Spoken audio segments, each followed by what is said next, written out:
আজ একটা চরম বাস্তব আপনাদের সামনে তুলে ধরছি। সাধারণত পোশাক মানুষকে চিনিয়ে দেয় সে মানুষটি সাধারণ মানুষ কি অসাধারণ মানুষ।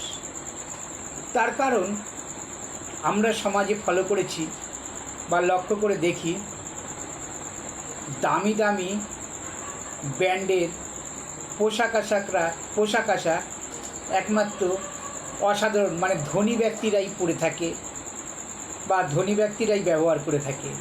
তার পরিবারের লোকরই এগুলো দামি দামি পোশাক ব্যবহার করে থাকে। তখন বোঝা যায় যে পোশাক ধনী আর গরিবের পার্থক্য করে দেয়। আর গরিব বা সাধারণ মানুষরা দেখবেন এই নর্মাল ফুটপাতের পোশাক আশাকই পরে, তাই দুটো মানুষকে দেখলে চেনা যায়। তাই পোশাক মানুষকে চিনিয়ে দেয় সে ধনী কি গরিব, সাধারণ কি অসাধারণ। নমস্কার।